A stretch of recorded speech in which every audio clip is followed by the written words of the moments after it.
Konflik perbatasan dan kejahatan lintas negara sering menjadi tantangan bagi aparat keamanan. Salah satu ancaman yang paling berbahaya adalah penyelundupan minyak ilegal yang dilakukan oleh geng mafia lintas batas. Dalam sebuah peristiwa yang jarang terungkap ke publik, 3 prajurit Kostrad TNI menunjukkan keberanian luar biasa saat menghadapi puluhan anggota geng mafia minyak di perbatasan Indonesia-Malaysia. Kisah ini bukan sekedar cerita heroik, melainkan bukti nyata ketegasan prajurit TNI dalam menjaga kedaulatan negara.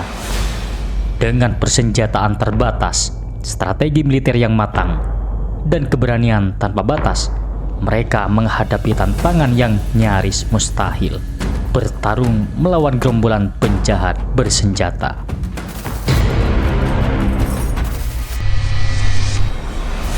Perbatasan Indonesia-Malaysia sering menjadi titik rawan penyelundupan berbagai komoditas ilegal.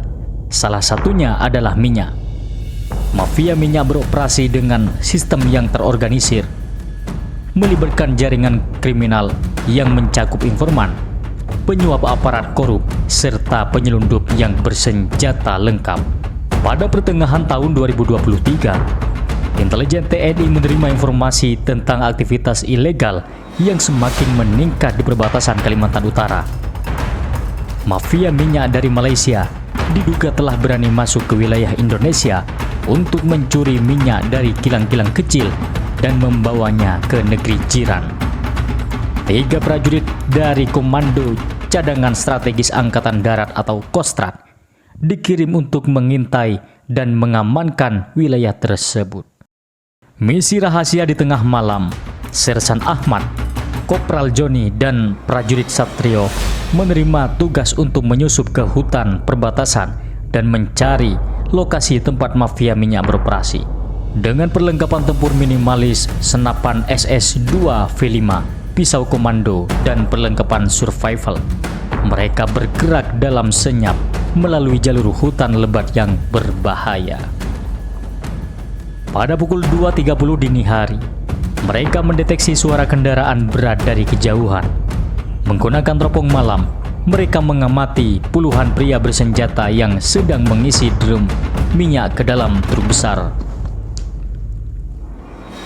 Mafia ini tidak hanya membawa senjata api rakitan, tetapi juga beberapa senapan otomatis yang diduga berasal dari pasar gelap. Tanpa dukungan penuh dari pasukan utama, ketiga prajurit ini harus memutuskan dengan cepat apakah mereka harus menunggu bala bantuan atau bertindak sendiri. Dengan pengalaman tempur dan kepercayaan pada taktik gerilya, mereka memutuskan untuk mengambil tindakan meskipun jumlah musuh jauh lebih besar. Mengetahui bahwa pertempuran frontal bisa berujung fatal, Sersan Ahmad merancang strategi serangan kilat. Mereka merakit bom rakitan kecil dari granat tangan dan bahan peledak yang mereka bawa.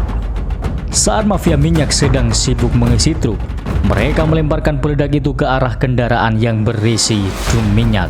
Ledakan keras mengguncang malam. Api menyala, menciptakan kekacauan di tengah kelompok mafia. Beberapa anggota geng langsung panik dan mencoba melarikan diri.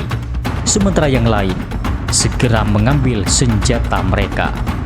Tanpa membuang waktu, ketiga prajurit Kostrad mulai menembaki musuh dari posisi yang tersembunyi. Kopral Joni dengan cepat menembak 2 pria yang mencoba mengambil posisi di balik truk. Sementara itu, prajurit Satrio menggunakan senapan sniper untuk menargetkan pemimpin kelompok yang terlihat berteriak memberikan perintah. Namun musuh dengan cepat menyadari jumlah prajurit TNI yang sedikit dan mulai mengepung mereka. Mafia minyak membalas tembakan secara membabi buta, memaksa ketiga prajurit untuk berpindah posisi. Dengan taktik militer yang terlatih, mereka menggunakan hutan sebagai perlindungan alami. Sersan Ahmad melemparkan pisau komando dan berhasil melumpuhkan salah satu musuh yang mencoba menyerangnya dari jarak dekat. Kopral Joni yang kehabisan amunisi terpaksa bertarung dengan tangan kosong melawan seorang anggota geng berbadan besar. Dalam pertarungan sengit, Kopral Joni berhasil mengunci leher lawannya dan menjatuhkannya dengan teknik bela diri militernya. Sementara itu prajurit Satrio yang terluka akibat serpihan peluru tetap bertahan dan terus menembak musuh dari kejauhan. Setelah hampir 30 menit pertempuran sengit, jumlah musuh mulai berkurang. Beberapa anggota geng yang masih hidup melarikan diri ke dalam hutan, sementara yang lain menyerah karena kehabisan amunisi. Saat fajar mulai menyingsing, pasukan bantuan dari Batalion Infanteri Kostrad tiba setelah menerima sinyal darurat dari Sersan Ahmad. Mereka segera mengamankan area dan menangkap beberapa anggota mafia minyak yang masih hidup.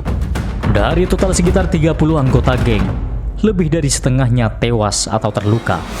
Sementara itu, ketiga prajurit Kostrad mengalami luka ringan tetapi tetap bertahan hingga akhir pertempuran. Ketegasan TNI dalam menjaga kedaulatan negara. Kisah tiga prajurit Kostrad melawan puluhan mafia minyak Malaysia ini menjadi salah satu bukti bahwa prajurit TNI tidak hanya terlatih dalam strategi militer, tetapi juga memiliki mental baja dan keberanian yang luar biasa.